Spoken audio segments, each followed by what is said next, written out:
And I'm like, if you're an outdoor brand, what are you going to sell in the metaverse? Like, Yeah. like a virtual jacket? Is that like, I don't know, man. I think as these brands and these categories, you got to be thinking about how all your dollars go into businesses, yours, mine, others. I think it's just really important. I think brands have got to align with what they want the ultimate outcome for the consumer to be. And I think, I think it's important, but I do worry about all the dollars going to entities that, frankly, in my opinion, do not care if you were outside. They do not.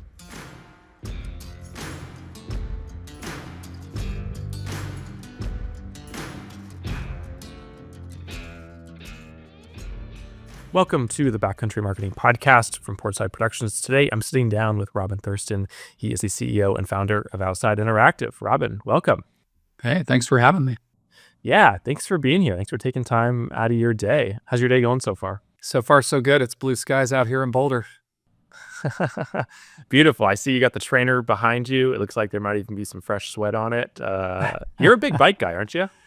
Yeah, I mean, I ride, 5-6 days a week. I always try to get outdoors, but obviously in the winter it's a little bit trickier. So I'm a big Zwifter, so I Zwift a fair amount. I actually just rode with Eric Min out in LA we did a big day, 100 plus miles recently in Santa Monica. So it was nice to be outdoors with him and not just on Zwift with him. You realize that there's a real world with fresh air and trees beyond the TV screen. Yeah, exactly. Well, Robin, today we're going to talk about, I've heard you talk about this idea many times, this idea of inspire, activate, and celebrate. And, one of Outside's goals is to get people outside, as simple as that sounds. And something you've talked a lot about in our intro call, and I hear you talk about on other podcasts and things, is like, what does it mean to inspire? How do we inspire? And I'd love to kind of dig into that with you and explore a few different ideas within that. So my first question for you is, what was the most recent piece of content or conversation that inspired you? Well, I mean, we're coming fresh off of Warren Miller. Obviously, we produce a lot of content every day. And I'll talk a little bit about why UGC is so important for, inspiration as well. But I just coming off of Warren Miller, we've had a phenomenal tour. And I remember, I was at we did a sort of premiere on October 15th in Boulder. It's always a little, like, I get to see a preview of the film, but I don't get to see the final film until I'm in the theater for the thing. So, I'm just super inspired by the team and what they were able to put together. And, for the 75th anniversary, and it was Warren Miller's 100th birthday would have been on October 15th. So that's why we did the premiere on that day in Boulder. And I would just, listening to the stories in the movie of the athletes and, certainly the places that we went and shot the film, and the way that we produced it, with these various, writers, producers, it just leaves you with this moment of you do really want to go ski or snowboard. Do you know what I mean? You leave the theater and you're in this spot where you're like, God, I wish the resort was open right now, this moment. I joke a little bit, it's a great day to sell season passes and things like that because, people have that sort of euphoric moment of watching the film and maybe the dopamine is going and the, endorphins after watching and they're, hey, when am I going to go do this? When am I going to go? And it was also just great to see the kids. I mean, you see these families that are multi-generational coming to something like Warren Miller, which has been around for 75 years. And, you watch the kids, even my own kids that were there, just watching how excited they are to see this. And those moments to me are really, really critical to what I would call the entire sort of outdoor journey and getting people, to think about spending time in the outdoors. And there's so many people, obviously we have great brands in all of these categories, but there are so many people in the outdoor industry, writing and producing and, even like yourself, Cole, podcasting. And to me, all of it's important. All of it is a moment where maybe the person that was going to play Roblox decides that they're going to go outdoors instead, right? And so, I often will say it's a stretch to hear me talk negatively about anyone in the outdoor industry, because I think we have such an uphill, sort of battle about getting people into the outdoors. And so, I don't necessarily agree with every decision, with every business in the space, but like I'm very supportive because I just absolutely think we're all up against a massive hill of technology, of, other types of activities that people can do. I mean, I don't care if it's Netflix, I don't care if it's, games. I don't like it, social media. It's all a massive uphill battle for us. And so I think each moment that we all provide a little bit of inspiration to the audiences that we attract, I think is really, really critical. Yeah. Why do you think about it in those three steps? Inspire, activate, and then celebrate, which I thought was an interesting kind of third idea. We recently reacquired my old company, Map My Fitness, back into the portfolio. And, we used to have this actually campaign that ran that was just called Start, Stop, and Save. Like that was the campaign, because the idea that like, you create a product that's so good on the phone that, we used to have this thing also called the turnaround test. Like if you forgot your phone, would you turn around while you were just about to go for a run or a ride and go back and get your phone because you wanted to record it? And one of the things that, always sort of grabbed me, like I have this theory that we, at heart, all humans are cartographers. They love maps. Like maps are like, people just love seeing the visualization of the things they do. And so when I think about this idea of, inspiration, like what is the thing that when you wake up in the morning, whether it's a photo, whether it's seeing, like, there's a lot of studies that show that even people looking at their running shoes, like if you put your running shoes by your bed, you're more likely to go run that day, right? So there's the part about like, what is the first trigger going to be in your day? And that's really how I think about inspiration, is like, what is that trigger that's going to get you to activation, to that next step in the cycle? And then, so in the old world of MapMy, it was like, okay, well, you see the icon on your phone. That's the inspiration, because you're like, oh, there's MapMy Run. I got to go for a run today. Like that's a little bit of like nagging in your head, And then the activation is the act of going out and doing something, right? Whether that's skiing, that's running, that's hiking, that's, kayaking, whatever it is. But the thing that we realized at MapMy was there was this moment when somebody hit the save button and the data popped up, and maybe the photos that you took on the activity and the map popped up all at once, that it wasn't just about saving the activity like it was a training log, Cole. It was actually a moment of celebration. It was like, wow, look at this visualization of what I have done. And we noticed that in that data, that the more people tended to kind of get into a pattern and that save cycle, that they would then do it again. That in some ways, the moment of celebration was very linked to the moment of inspiration, right? So when I think about this cycle that we talk about, inspiration, activation, celebration, the theory is that if you get always someone to the celebration moment, that they're more likely to do it again, right? They're more likely to go through that. If they don't, like, there's this crazy stat. I can't back it up, but like there's some stat that I've seen a couple of times around like 50% of new bicycles in the US only get used once. Really?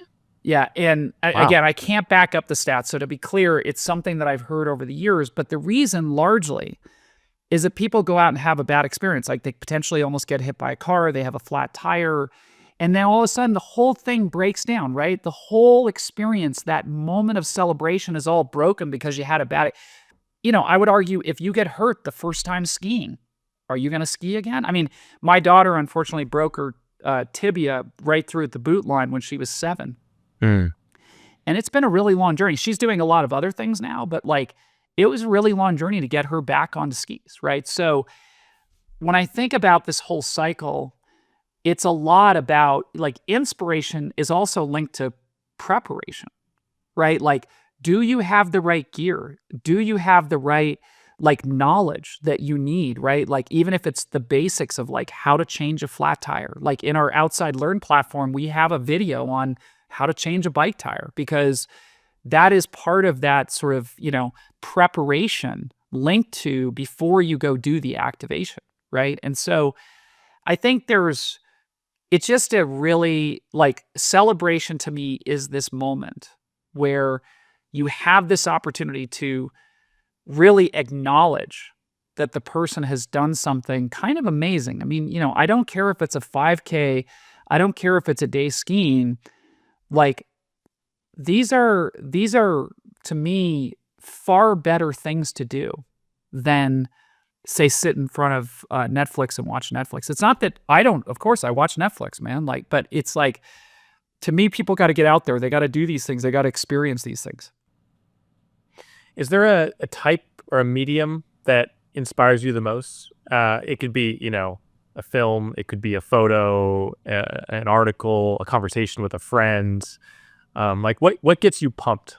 Um, I think for me, I'm a bit of like, if I think about cycling as an example, I'm a bit habitual. Like it's just like I've been doing it so long. I started when I was, 8, 9 years old racing, and it's just part of like almost my DNA in terms of like what I wake up thinking about every day. So for me, in something like cycling, it's just, in some ways, it's even just seeing the bike. Like, why do I have my bike in my office? Why do I have the bikes are like ready to go in the garage super easy? Is because it does motivate me to want to get on it. Like, it is part of like my sort of meditation when I'm out on the bike, So I think in other categories, I would say like, there's no question for me, visual with something like skiing motivates me to go skiing. So seeing the movie, seeing great, pictures of resorts that I could go to, like, or, frankly, UGC, like I'm using example, on our new platform, all of the editors have, their bylines are linked to their accounts. They own their own accounts, and their bylines are linked to them. And people now are following, instead of following, say, Outside as a brand, they're following individual editorial people, right? And the other day, I'm using example like Sierra Schaefer, who's the editor-in-chief of Ski. She's in some crazy place in Europe skiing, like on a work trip. And she like posts up these behind the scenes photos. And I'm just like, I'm like commenting back. I'm like, I want to go there. Like, how do I get there? So I definitely think this part about UGC and sharing UGC video and photos is like a really big, it's a big activator for people to want to go do these activities. I mean, you can see this in the travel space. Like, I was just at this big travel conference, and, UGC or creator-led travel is really exploded, like, and how do you get there after that? Like, I see some travel influencer or, ski influencer, and I'm like, I want to go there, so it's like linking all that together, I think, is what's coming. And I think that's pretty exciting, because that's where it moves from, you see a great photo somewhere or video, and then it's actually linked to, I can actually go do this thing, which to me is the link to activation, right? Yeah. Yeah. In other words, it's here's a lift ticket that you can buy after you watch this awesome Warren Miller film. Yeah, or here's how you book the trip to go to, British Columbia, which is where that shoot was, or here are the maps that you need to go do that and save that to do it later, right? Like, that's all part of that activation sort of cycle. Storytelling, I mean, it's something we talk a lot about on this show. It's something that we're extremely passionate about on the production company side. And it's something that I feel like dovetails pretty well into this idea of inspiration, like stories inspire us. But my question is, have we commoditized stories? Have we forgotten the ability that they have to inspire? Like, are we overwhelmed with the amount of stories that are out there that we forget the power that they have? No, I mean, I think when I think about things like, I mean, I can use an example, like, if you think about, somebody like John Krakauer back in the day, like Into Thin Air, and, I think there's going to be a long place in the world for long form storytelling, right? And I think that whether that's produced, obviously in something like Outside Magazine, if it's online, if it's turned into audio, or even, you look at something like Notebook XL that, that Google put out, and, like turning it into a podcast is super interesting, right? That long form storytelling. Like we had this shoe heist story that we did, this long form shoe heist story, and I turned it into a podcast, and I was blown away at how good it was. I mean, I was like, this is amazing. I love listening to this, So I'm still very bullish on storytelling. I do worry that we are in a period. I mean, I can tell you, even take my LinkedIn feed as an example. Somebody the other day asked me, why did you put a dot in front of your name on LinkedIn? Like, if you go look at my LinkedIn profile, it says .Robin. Okay. And somebody randomly, like, they send me a DM and they're like, why did you do that? And I go, because more than 50%, I mean, I probably get 500 LinkedIn messages a week, and more than 50% of them are bots. And you can tell because they leave the period on the .Robin, right? So like, yeah. It's an automated thing creating a DM to me saying, we were talking about this before with like the SaaS companies, right? So I can literally just filter all those out. I can be like, I'm not answering these, right? So I just fear right now that like, even I'm taking example, my LinkedIn feed, or I think a lot of social feeds are just being inundated with AI content. And I think that is, I think it's a real challenge. I mean, I think there are some benefits. So, to be clear, I think there's ways to think about, how AI can be used in research, in idea generation, in, framing, things like that. But I do worry a lot that we're going to be fire hosed around too much content. And then that's when, to me, you have this challenge of great storytelling. Less and less people maybe find it because, we're distracted down into 7-second, blurbs and videos that, maybe they're entertaining, Cole. Like, it's hard for me to say that it's not entertaining watching somebody jump around for 7 seconds in a TikTok video, but I don't know if it's not. To me, if some people want to call it storytelling, I would say it's a far different type of storytelling. Yeah. What role, if any, do you feel like outside plays in that dystopian future, in maybe hopefully preventing that? Yeah, I mean, when you get a highly sort of fractured system, like where all this content's coming from, and it's all, I do think there will be a point where humans, I worry about the bots reading the bots and that all looking like there's a whole thing going on with that, right? Like the bots reading the bots, and how all that ends up in the ecosystem, and how, like, if I'm using an example, let's say you're trying to advertise your podcast, or I'm trying to advertise the Warren Miller film. It doesn't do us a lot of good if it's just bots reading bots, man. Like, it's not going to get a lot of, like, fresh, listeners or viewers, on those things. And so I worry a lot about that. But I think that eventually humans, like I'm saying, you and I and people, like people, that they will start to search out things that they know are authentic brands and people that they believe are, still doing it from a human touch perspective. And that likely will have people gravitating to it. So when I think about outside, I'm not suggesting that we won't use AI at all. I mean, we certainly are looking at areas of our business where we can use it. And I think there's areas that it's appropriate. And I think there's areas like storytelling and others that it's not appropriate, right? And so I think we've been pretty explicit with our freelancers about the use of it. Certainly with our own editorial teams, we have guidelines and everything that's created around it. But I do think humans will search out that original storytelling in the long run. And I think that's a place where outside and, Backcountry Marketing Podcast and other people will benefit from this, because I think humans will be attracted to humans. My theory, and let me know how you feel like this sounds, is that if the world becomes even more overwhelmed with content, and then that content is created, it's fake, it's not rooted in reality, I feel like that would, my optimistic take is that we would seek out the real and the authentic and the real stories and the real documentaries, even much more so because everything else we're living in is fabricated. Yeah, I mean, there's no question. I mean, it's and I think that's what's really hard about the dystopia line around, like, things being too real. Like, if you look at, like, the deep fakes and, things that are happening right now, like, it in some ways is pretty terrifying because I think humans are pretty good at, like, identifying this, but there starts to get some fuzzy lines, right? Yeah. Yeah, it gets confusing. What about advertising? I'm switching gears here a little bit, but we're talking about storytelling and we're talking about content.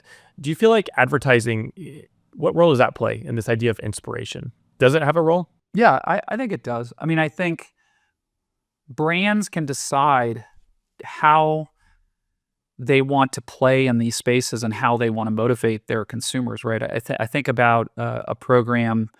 We created a 6-part series called The Ultimate Mountain Athlete with Toyota last year. We did the production, we did the casting, we did the filming, and it was kind of like creating Warren Miller in a 6-part TV series, right, for them. I thought it was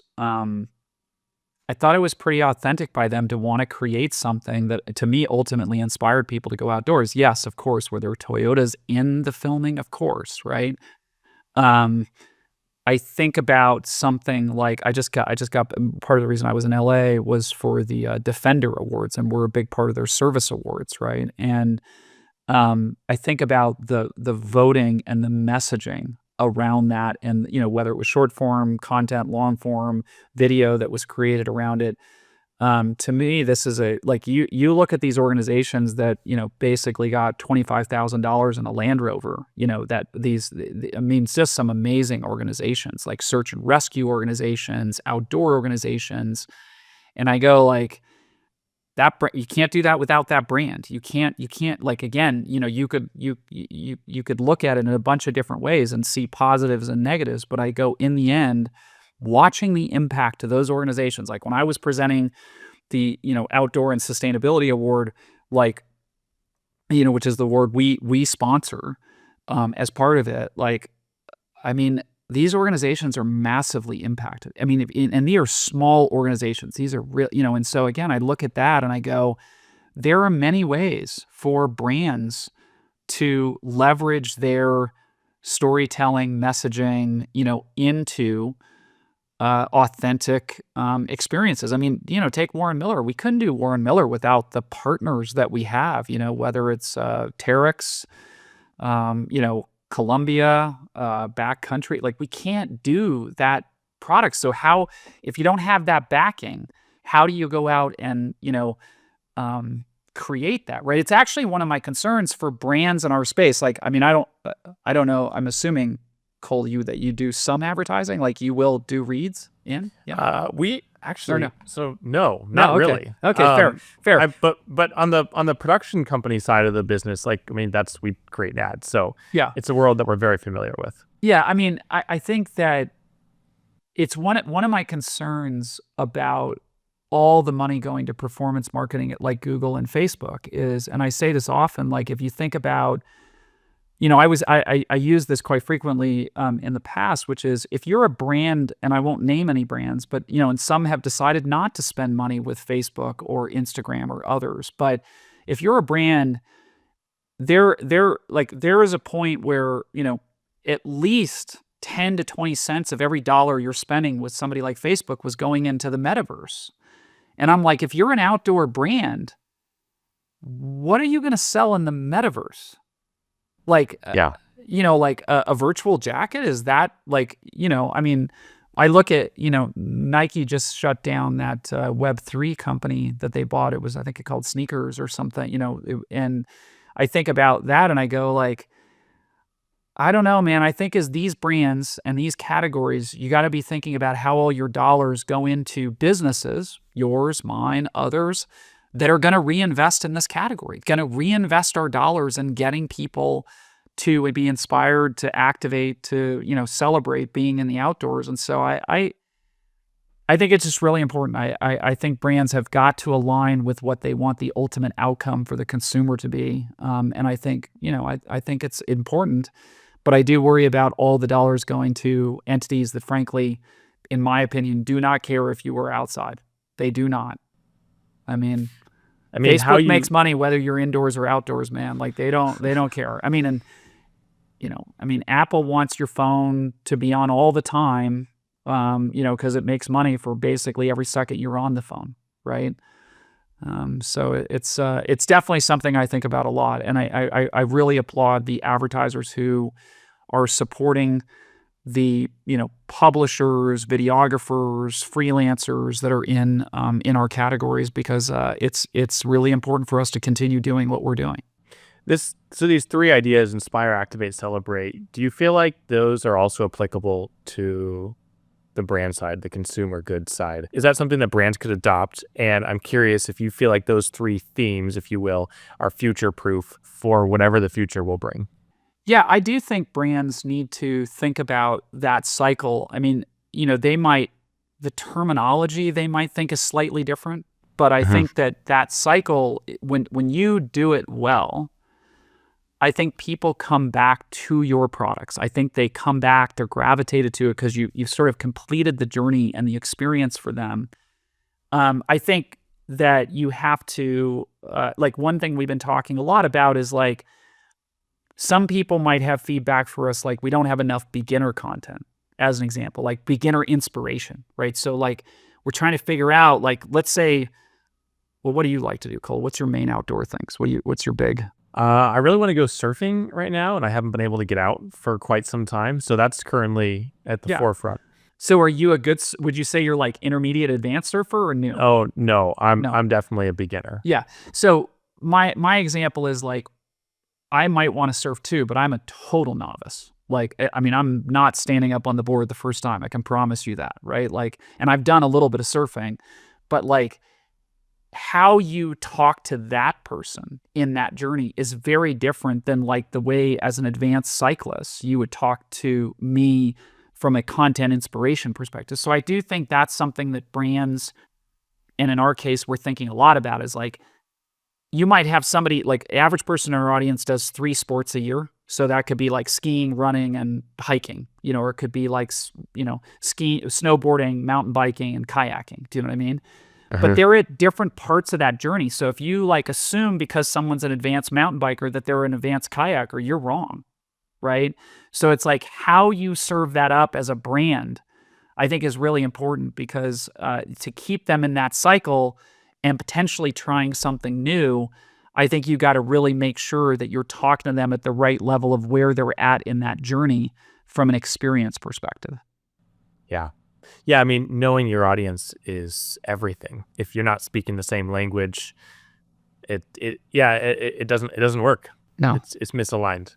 100%. Do you feel that's something that I wonder about is brands, do they know their audiences well? Do they know them down to that level of detail where they can speak to a novice surfer and an intermediate trail runner, be the same brand, but speak to both I guess a company that makes trail running shoes and surf equipment probably doesn't exist. But if they did, do brands know that much? Are they that detailed? Do I think brands understand their audiences really well? No, I think we're still on a journey where, more, and again, this is part of the dilemma, which is, like, more and more customer data has upsides and downsides, right? Like, that's the whole thing around privacy and security, and, like, how we think about it, even on the social platform that we built. Like, we want the customer in total control of what they do and don't share. But for us, at least, my view is that we are asking for that data to create a better experience around inspiration, activation, and celebration, which again, I mean, it's hard for people to contend that spending time doing these activities is bad for you in any way. Whereas, like, I could argue you're giving an awful lot of data to Instagram and to Facebook and to TikTok, and I would argue the outcome is exactly the reverse. Mhm. There is a lot of downside to what it is that they're trying to get you to do next, Mm. right? Yeah. And so, like, that's where a little bit, like, I think consumers also need to think about, and brands need to think about, how are they thinking about the outcome of why they're asking for that data, right? Like what it is that they want out of that. If you're a nutrition company, maybe it's like you believe that, same thing we do is that by having more data on that consumer, you can serve better nutritional products to that person. And ultimately that potentially is rewarding for their health or, things like that. But I think brands got to think through that very, very, very closely because it's a real challenge in this current environment about how people spend time and what data they're willing to share, right? Yeah, and I guess I see a parallel between that and your point earlier about, every dollar that you spend is a vote for the world that you want to see. And I guess same way too with customer data. The data that we as users share is a vote also into what the future holds. Yeah. I mean, we're seeing it in real time, man. We are seeing it in real time. You bring up the social platform, and I guess I want to migrate there a little bit because I think that's such a, thinking about the idea of celebration and amplifying the stories that you're inspiring people with and then kind of bringing all these worlds together seems like it makes a lot of sense from the business perspective of it all. If I can ask a candid question, though, in an effort to get more people outside, like, do we really need another social media platform? Yeah, I mean, it's interesting because I would say even some of our own team asked this question, when we first started building it a couple of years ago. My answer to this is the following. The first thing I would say is that our hope is that by building the platform that people will spend less time with the other platforms that I think have very negative consequences. So like I'm using an example. If I can get you, Cole, to spend 15 or 20 of those minutes a week that you were spending on one of those other platforms, I think the outcome for you is a lot better. You're going to see, what are you going to see on our platform? You're going to see stories about places you could go, places that you could activate in. You're going to see gear that you might need to go activate and have a great experience. You're going to see UGC from friends that so far, I mean, I've got 286 followers on the platform. I have never seen anything on the platform that doesn't have to do with the outdoors or some type of activity, right? But again, we're not trying to replicate the same amount of time that you might spend in some of those other distribution channels. We ultimately want you to go activate, right? Gotcha. So one of I mean, you can't control this as a platform, but one of the downsides to social media is, comparison is a thief of all joy, or the idea of FOMO. And if I see someone out skiing an epic line in great powder, I'm like, my gosh, like I wish I was doing that instead of what I'm doing currently. Is there a way that this platform, we're talking about the idea of the activation component. Is there a way to get people to actually be able to go out and do the things through this platform rather than just creating this sense of frustration and comparing what you're doing versus what someone else is doing? Because that's a real part of social media that I know Instagram can't control, but like that's just human behavior. Yeah, I mean, look, yeah, I mean, humans are humans. I mean, we have, yeah, I mean, it's for sure. I would say that the things that we think about, like, first of all, it's not our goal to be a competitive platform. There are plenty of people out there that are like trying to beat each other on the next hill, type thing. That's not our goal. Gotcha. But it's always a bit of a problem, Cole. Like, I mean, yeah, I mean, you can't fix every problem. No. You mentioned at some point the idea that like content is the thing that helps drive inspiration. From more of the outside studio's perspective, like, do you see investing in original content? Is that a play that you guys are looking to continue to do because of that reason? Oh yeah, I mean, I mean, I'm just using an example like The Road Less Eaten with Bijou Thomas, which is a show we're, producing. We definitely do a fair amount of Built If Sold, like the ultimate mountain athlete, that I think drives that. But yeah, I mean, we have a fair amount of original content that we have slated for next year. Obviously, we're doing more around live sports too. So like, our partnerships with US Ski and Snowboard, our partnerships with Natural Selection, with Red Bull, with, Ironman, so like we're doing a fair amount of that because I do think when people watch these events, like this weekend is Birds of Prey up in, Beaver Creek, like I think after that people want to go skiing. Right. So I think it's a combination for us around, licensed originals, paid, basically built if sold and live sports that will make up outside TV and all the distribution that we have with that, So like that's not going anywhere for sure. I think that's a big part of the storytelling process. Video is, clearly, we've become a video society at some level. How do you see outside TV in the whole host of streaming services out there? Do you see yourself as competitors with Netflix or Hulu? Do you see yourself as alternative but in a different world? How do you think through that? Look, the when you think about something like mind share or wallet share, even from a purchasing perspective, I think the one thing that, I sort of encourage everybody in the outdoor industry to think about is like, we are up against all of these things. Like your decision to buy a product in the outdoor category versus another category, you are up against that every single day, right? Like we are. Same thing with, content. Like we are up against those decisions about like, I'm using example, watching Yellowstone versus like an original program like The Road Less Eaten that might have more links to activation in it, The Road Less Eaten, but you're still making a decision as that consumer. So I would definitely say we're up against all of those players, right? I think that we do think we can find a niche and we can get people to that. And we obviously have our linear channel still. We have local. We have, the fast channels that we're part of, obviously our owned and operated platforms. So you got to think through your distribution really closely, which we continue to do. As you think about something like linear, man, people are unplugging faster than I can count on fingers, right? Like, it's happening so fast, even though I would argue the experience is not necessarily better. Like cable wasn't that bad, Cole. Like it was, all the channels were there. A lot of the programming was funded by the way the fees were laid out. It's really hard to find stuff now. And that's one of the challenges that something like Outside has, is you got to figure out which the right distribution. And by the way, that it probably means that some of our content, like original content that we create, like Warren Miller, we will test in other channels. Like it could be that you could see Warren Miller on Netflix or in some other distribution channel, because we still think it drives the same goal, right? Right. So you don't see yourself as a competitor in that regard. It's just another platform.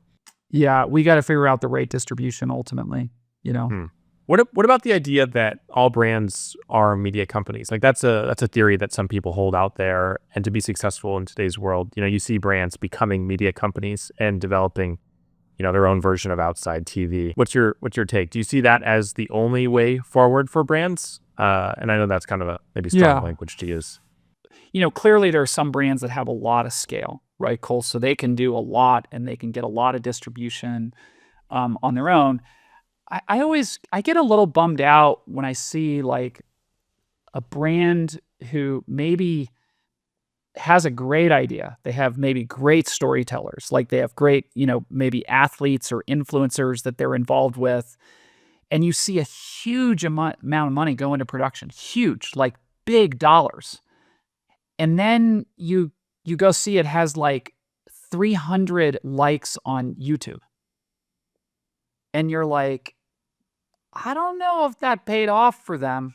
I don't know if that, and so my concern is if you're not thinking through your distribution strategy, and by the way, like a lot of that branded, like I'm using example, if you're a big brand and you go to like Netflix, they're going to see it as like branded content. They're not going to take it, right? So I think, we've tried to work with some partners with Outside TV where there is some additional distribution of some great content that's out there. And I think maybe, you look at the integrated people like Red Bull that are just so good at it, right? They're just amazing at it. Obviously very different model when you're doing 94% gross margins on, sugar water, but like the reality is like it works, right? And they create great content around that because it's all very, very integrated and great storytelling, right?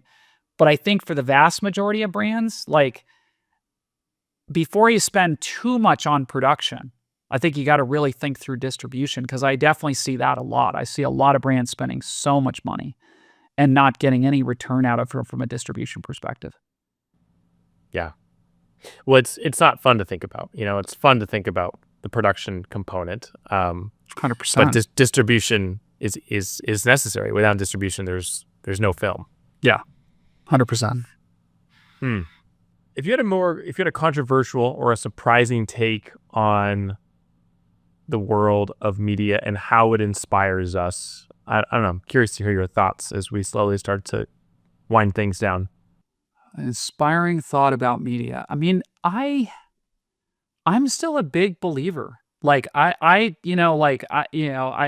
certainly I think about what we're trying to do as an organization, and it's really hard. Like I try to communicate this to the staff. Like it's not just because we have a little bit of scale does it mean that it is for sure that we will succeed, because it's really hard.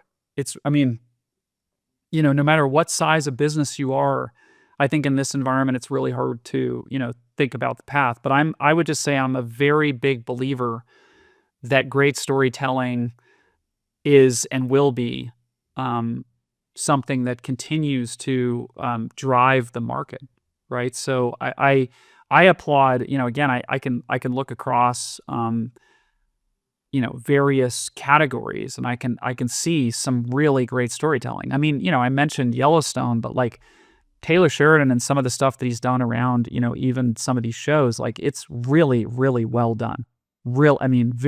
Just amazing quality, right? So I can look in different verticals and I can definitely see where it is really still working, and that, people and humans are attracted to it.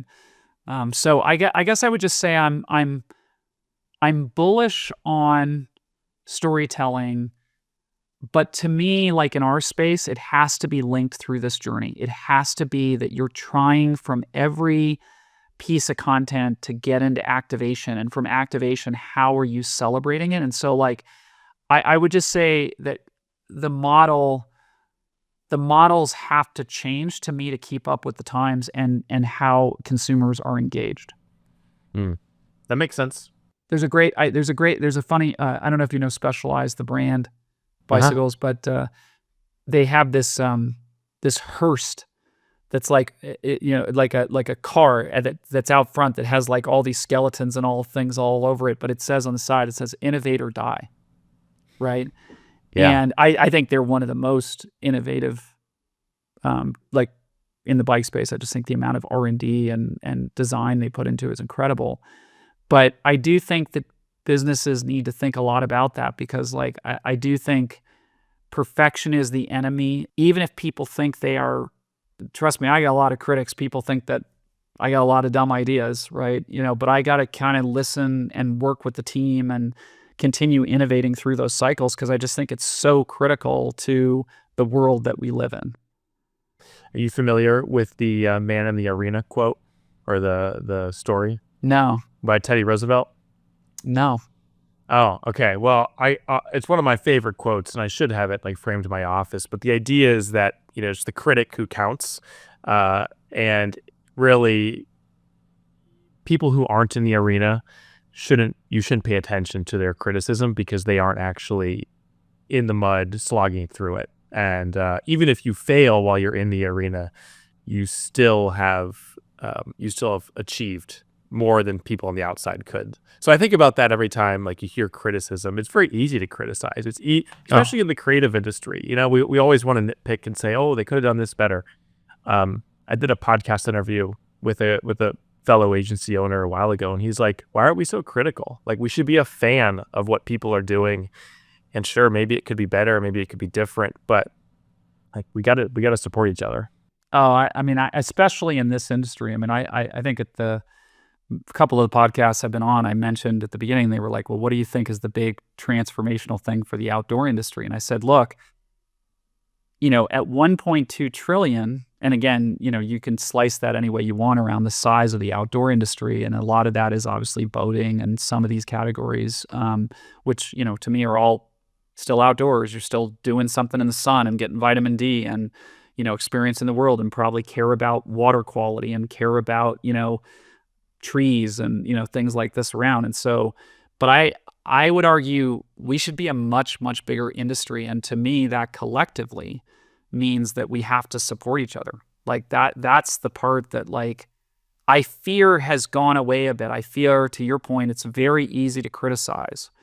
And I fear that as an outdoor industry, we have lost several generations now of people, that maybe don't care as much about the outdoors. And that's scary for me. That's something that I hope that we can collectively come together and work on. Well, maybe we need to tell some more stories that are going to inspire the industry to rally together instead of nitpick with each other. 100%. Lots of easy ways to be critical, to your point. We've talked about a variety of different things, Robin, but I love kind of this framework that you've shared with us, this idea of inspire, activate, and celebrate, especially that celebrate component, because it's a big deal when a brand does something new or innovative, or an industry rallies together for a cause, or an individual runs a 5K. Is there anything else you want to share with us as we end our time today on kind of that idea? I think what I would say about the celebrate part, and again, I'm not being, like in this case, I'm not necessarily being critical of the other social channels and like that you should only do it in one spot.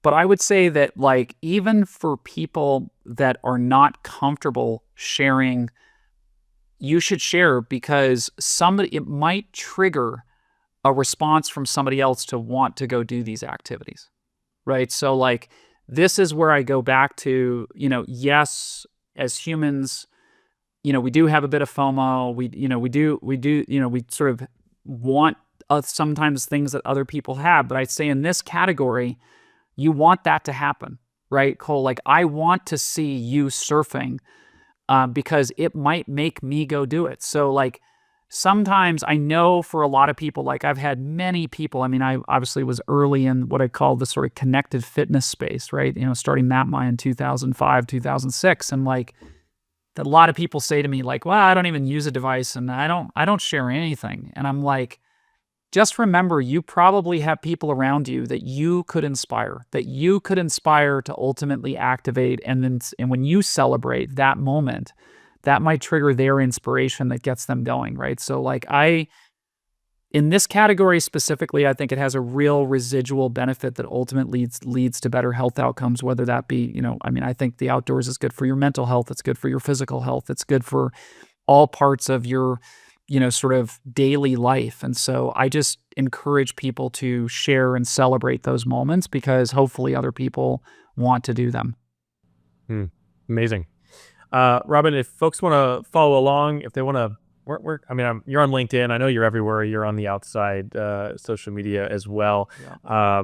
Is there anywhere you'd recommend people go and find you? Or do you even want people to find you? Yeah, certainly, I try to get back to people on LinkedIn. That's what I'd sort of what I call my primary business place where, I get back to people. But I would say if you want the inside scoop on the things that I'm doing outdoors, then the Outside Social platform is a good way to do that. And you can find me there. You can just search under the search and find Robin Thurston.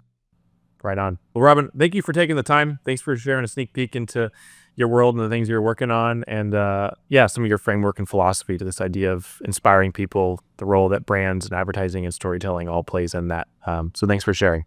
Cole, thank you for the work you're doing.